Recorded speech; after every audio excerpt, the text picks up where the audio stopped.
One Zambia, one nation, welcome to the news. I am your presenter, Henry Himonde. A look at the top stories in our news. President Hichilema to attend Transform Africa Summit. Labour movement commends government. Construction of Chief Kalima Nkonde's palace commences. And Milli Meal supply stabilizes in Solwezi. We now have the news in detail. President Hakainde Hichilema is tomorrow, April 26, 2023, expected in Zimbabwe to attend the 2023 Transform Africa Summit.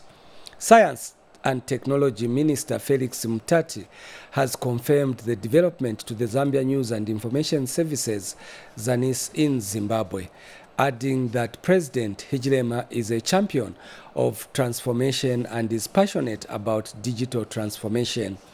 Mr. Mutati stressed that the summit will focus on discussing practical ways to advance commitment of transforming Africa into a fully digitalized economy. The summit will be held in Victoria Falls Town under the theme Connect, Innovate and Transform. The Transform Africa Summit is being hosted by Zimbabwe here in Victoria Falls Town. Now, the summit, which is being held under the theme Connect, Innovate, Transform, is expected to focus on practical ways to advance commitment of transforming Africa into a fully fledged digitized economy where technology is harnessed. According to Technology and Science Minister Felix Mutati, President Hakainde Hichilema is expected to attend this summit in Zimbabwe. Our president is a champion for transformation. He is our leader for digital transformation. He's very passionate about that. And that is the reason that he's coming here, to learn, first of all, on how others have traveled on this path, and to be able to use those tools to push me and the ministry that we need to run a little faster. So we are looking forward for his coming. Fayaz King is the Assistant Secretary General and Special Advisor, United Nations Office on Technology, who notes Zambia's progress in the advancement of technology in the education sector. And I'm glad that Zambia is participating in the project and Zambia is engaged in connecting secondary schools to the internet. And again, in terms of meeting their targets from the education perspectives, we should see some positive results coming from that. The summit, which will be hosted by Zimbabwean President Emmerson Mnangagwa, is expected to bring together heads of state, first ladies, ministers of technology, and other senior government officials. Others that will take part during this summit include entrepreneurs, women and girls in STEM. Amos Zulu, Victoria Falls Town, Zimbabwe. Amos Zulu there with that report. Now we move to the Copperbelt province, where several farmers in Lufwanyama district have projected a good crop yield this year following the good rainfall experienced in the area. Agrippa Silumbwe has more in this report. It is that time again of crop harvesting. Farmers in Lufwanyama took their time to assess the performance of different varieties of maize seeds they used in the last planting season. And this time around, they are hopeful of realizing something big despite experiencing a few challenges. Busomboshi wa uno mwaka kuti wabako bwino notifyo w'emyaka yonse ingalenga tibubeko bwino pano busomboshi nicho enfula alitwalira okuloka. Government authorities is assuring them of more support to ensure improved food security in the area. Target at increasing your production levels and capacities. With this support from government and its stakeholders, so that Lufwanyama in particular can be food secure and contribute to national food security, and also to export markets being discovered in the region. We've been training our farmers and sensitizing them to do their farming as a business. We are always sensitizing our farmers, small-scale farmers, to do their farming as a business, because at the end of the day, they would want to raise the funds for them to buy other commodities. Lufwanyama remains to be one of the major food baskets on the Copperbelt province. Agrippa Slumboy. Still in agricultural news, the continued supply of maize to millers by the Food Reserve Agency, FRA, has stabilized in Solwezi district. And Permanent Secretary for Special Duties at Cabinet Office, Patrick Mcheleka, has assured that Northwestern Province has enough maize stock. Here now are the details. The mealie meal that hit Solwezi district a few weeks ago has now been brought under control following the continued release of maize to millers by the Food Reserve Agency. The commodity, which became scarce and caused panic among citizens, is now readily available in most shops in the district. 2 weeks ago it was critical because Solwezi was out of maize completely. But so far it has stabilized because we have all the maize that we got from FRA.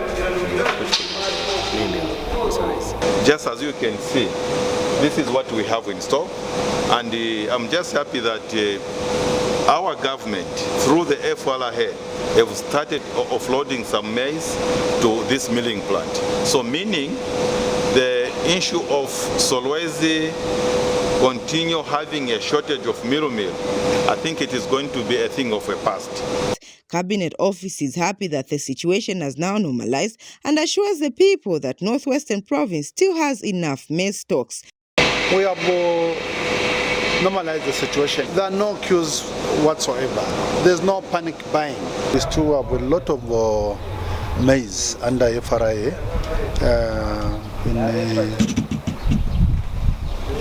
Mwanelunga, Kasempa, and Kabompo. We also have maize in Manyinga, including Mufumbwe. The residents are equally happy with government's quick intervention.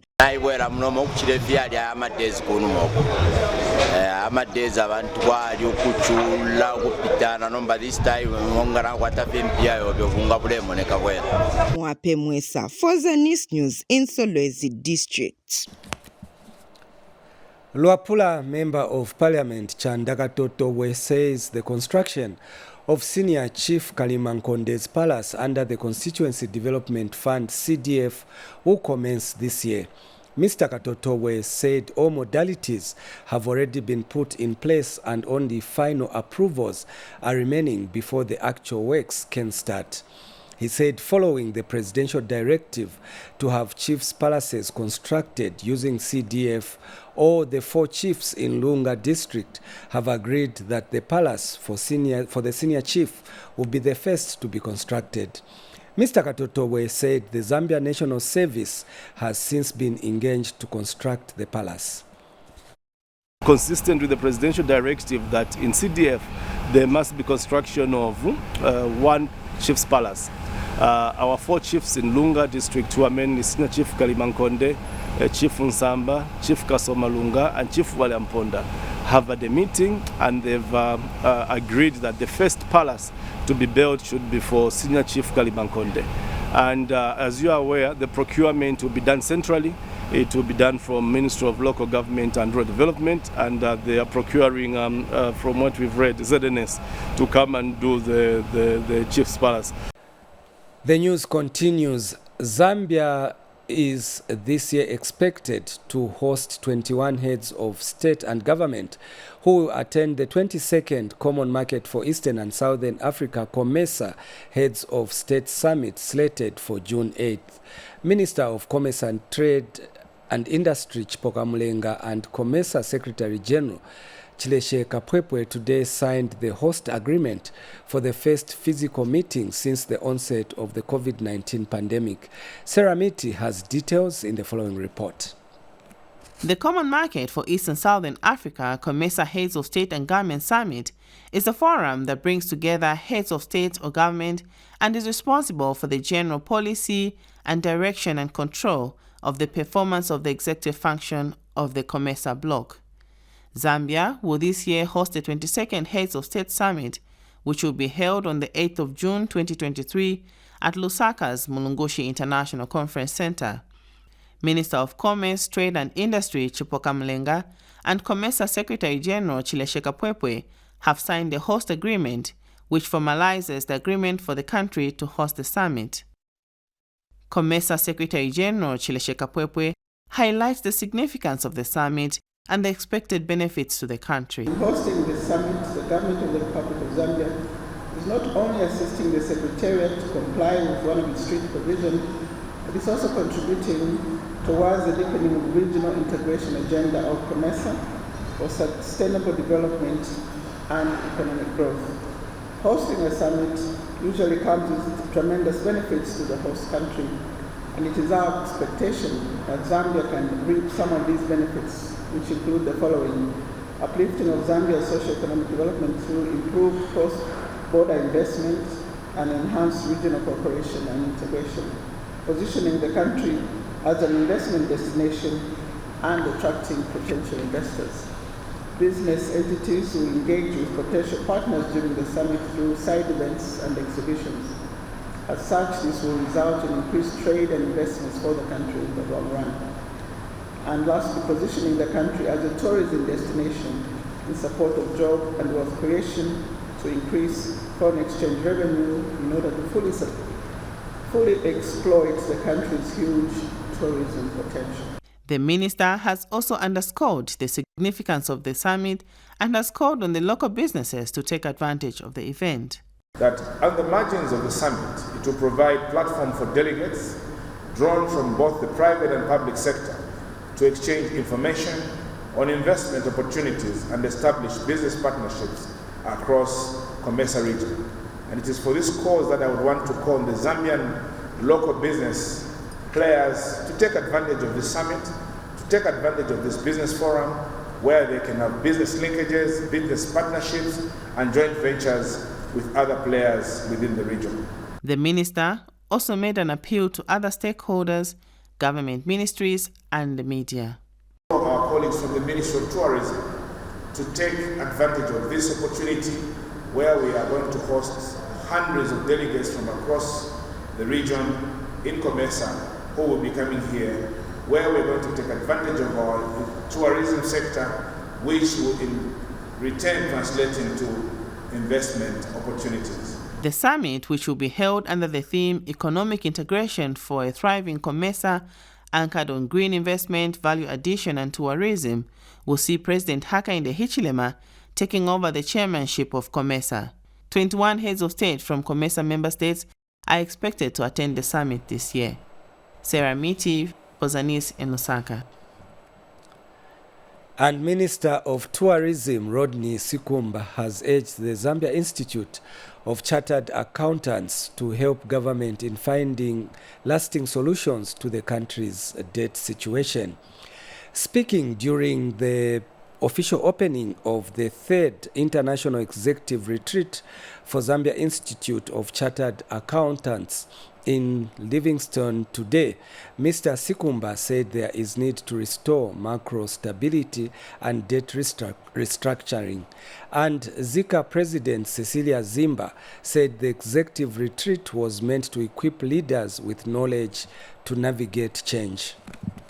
Particular profession sitting in here is very, very critical to creating the right perception as to how best we could resolve our debt situation.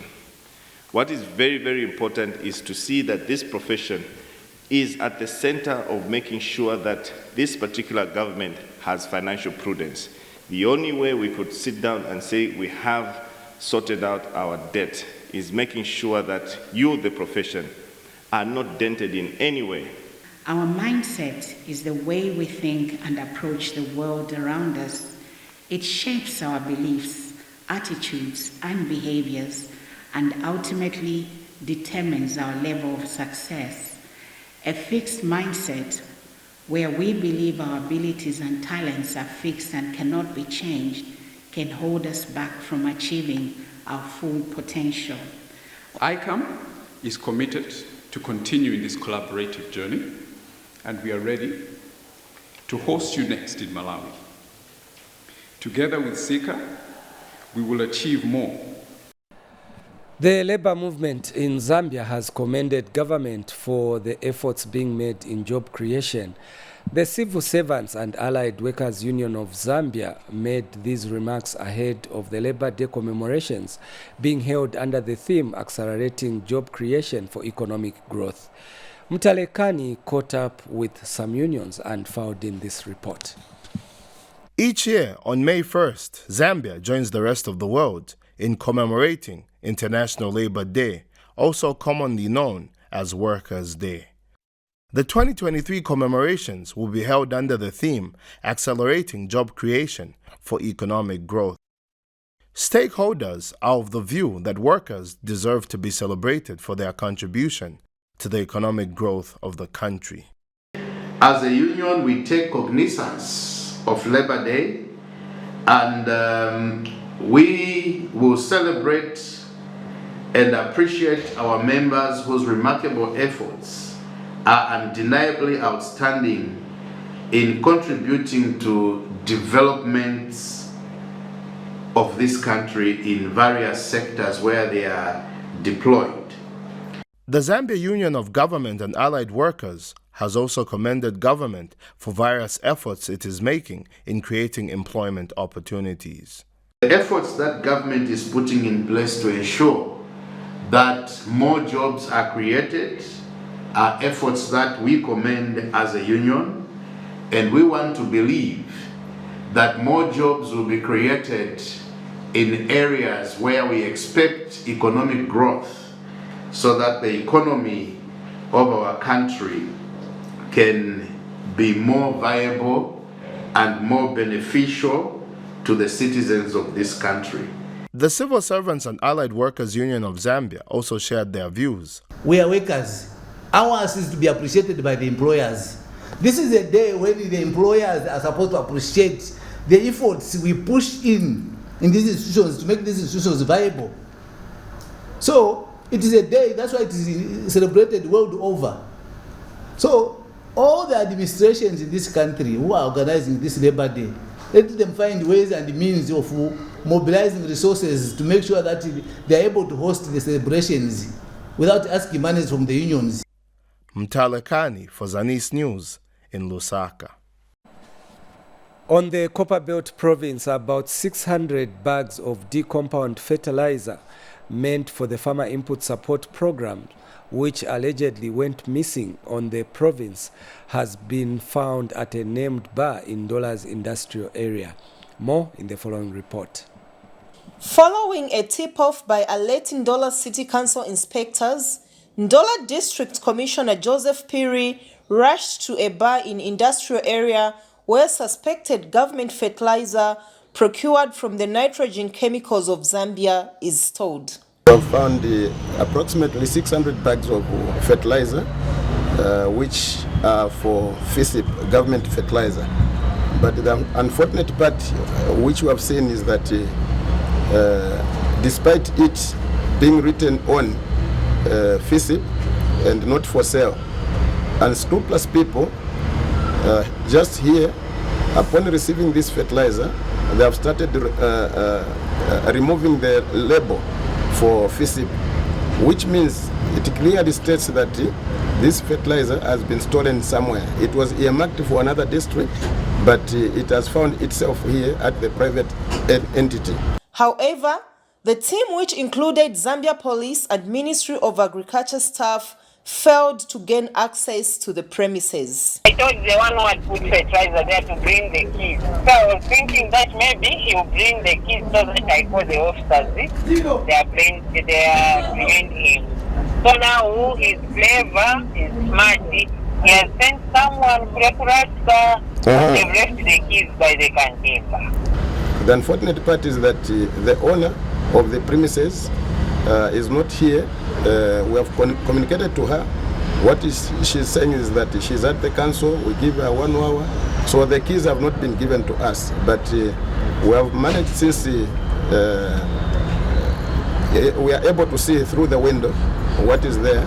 And we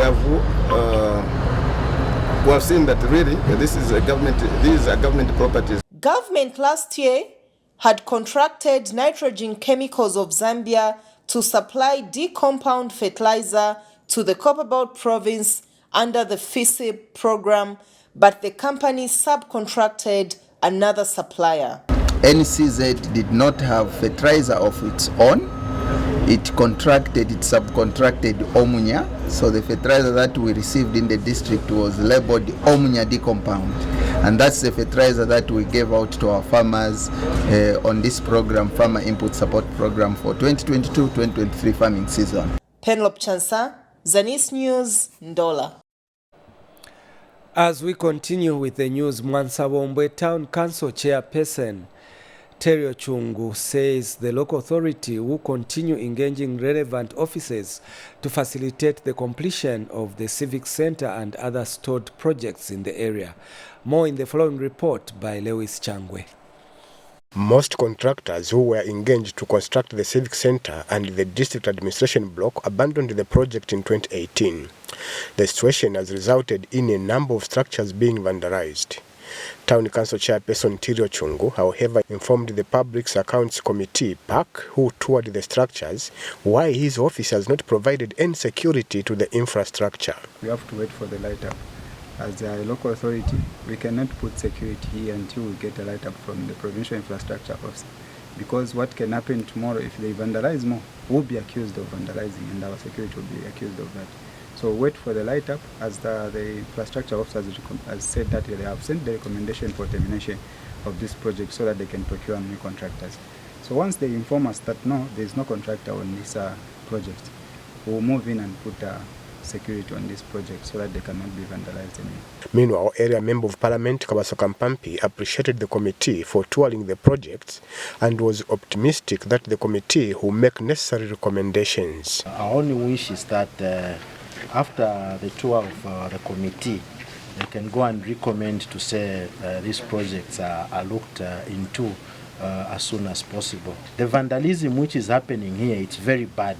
And I'm urging all the people of Mwansabombwe to be looking out to whoever is vandalizing these places. Please, let us look after these properties jealously, because at the end of the day, once these projects are finished, our people will get employed and it will be the benefit of everyone in the community. Lewis Changwe, Zanis, Mwansabombwe. In Northern Province, government has launched Phase 5 of the Supporting Women's Livelihood Program in Luwingu District, a component of the Girls Education and Women Empowerment and Livelihood Project. The program, targeting 368 women, will see them being empowered with productivity grants to enable them start up small businesses. Take a look at this report. These are part of the 368 women who are receiving the first installment of the productivity grants under Phase 5 of the Supporting Women Livelihoods, SWL, a component of the Girls' Education and Women's Empowerment and Livelihood Dual Project, which is being implemented by the Department of Community Development. They are trained for 21 days, that is in business skills and in life skills. In business skills, they are taught how to come up with different income generating activities, and also they are taught how to form saving groups where the community is able to create their own wealth. Luwingu District Commissioner Chomba Chileshe was represented by Director of Social Welfare in the Ministry of Community Development and Social Services, Nelson Nyangu, at the launch of the program in Luwingu. On behalf of the Ministry of Community Development and Social Services, and indeed the Republican President, Mr. Hakainde Hichilema, wish to thank you all for your confidence in us and for your continued support as we collectively endeavor to making Mother Zambia a better place for all of us. Meanwhile, beneficiaries who have received the first installment of the 1,895 kwacha per individual are grateful to government. Urulu pia mkwaiwa mpera inende fanga tware business ngakuleko nakanda njikala munganda afyani tule saving nga twa saving twa kongoshanya lya twa kwatendalama twatampa business so natukwate ekibawo n'obuyanjanshi. A total of 3,516 women in Luwingu have so far benefited from this initiative from the time it was initiated in 2019. Taonga Nkoma reporting for Zanis in Luwingu. Now, site manager at Chilenje House, where first Republican President Kenneth Kaunda lived during the independence struggle, is appealing for help in maintaining the historical house. And Sheila Simaumbi says an educational talk has been organized at the National Monument for university students and secondary school pupils as part of the commemoration of the Kenneth Kaunda Day. Details in the following report. This is Chilenje House number 394 in Lusaka, where Kenneth David Kaunda lived between 1960 and 1962. It was from this house, which is now a national monument, that Kaunda and his team fought for Zambia's independence. So Dr. Kaunda and his family lived here between January 13, 1960 and December 27, 1962. During the freedom struggle, when our country's liberation struggle was at its peak. Site manager for Chilenje House number 394, which is now a national monument, is appealing to the corporate world to help in the maintenance of the historical house. To partner with us to make this site more interactive and to ensure that many people are able to come back from this site with a different experience, a different perspective of where our country is coming from, and also to celebrate this man, to honor Dr. Kaunda for what he did for our country with his... Ms. Maubi says in commemorating KK Day on April 28, the National Heritage Commission will be holding a lecture for students from universities and pupils from secondary schools. Share with students and pupils whom we've invited from around Lusaka to come and share with us their experiences during the liberation struggle. Dr. Kaunda, Zambia's first Republican president who ruled Zambia from 1964 to 1991, died on June 17, 2021 at Maina Soko Medical Center here in Lusaka, aged 97. It is from this house that Kaunda and his team actually went out to campaign and fight for the independence using the Land Rover that is behind me, that actually made a melodious sound in the villages wherever they went. Jonathan reporting for Zanis News in Lusaka. And finally, Minister of Education Douglas Siagalima has urged newly inaugurated university councils to help public universities to be innovative. Mr. Siagalima was speaking at the inauguration of councils for 8 public universities in Kabwe. Minister of Education Douglas Siagalima has inaugurated university councils for the 8 public universities in the country. The minister made this call to the newly unveiled councils. To be innovative by creating additional income streams besides what comes from the treasury. You will also find challenges created by lack of professionalism by some members of staff in the universities. Some are still influenced by their desire to politicize every activity in the universities, while some have some sense of entitlement, which cloud their objectivity. There also exists mistrust between the unions in the universities and their managements. If you are not careful as councils, you will be sucked in that unfortunate confusion and fail to impartially deliver on your mandate. Ministry of Education Permanent Secretary in charge of administration, Noriana Muneku, advised the councils to be innovative. Ashamed to announce that there are universities that are not doing well. And we have to accept that we are not doing well, but we can do better. That's why we've brought together different backgrounds now, that innovations should be on the table. You've come for hard work. There's a lot of work to be done. Dismantle the debts you are going to find in those universities. They're humongous, actually, huge. And the permanent secretary in charge of educational services urged the new councils to be firm. I can only urge you to be firm, fair, and vigilant. I wish to repeat, to be firm, fair, and vigilant. In the way you will use your rich and vast experience in dealing with affairs of the universities you've been entrusted to. Kelvin Tembo for Zanis in Kabwe, Central Province.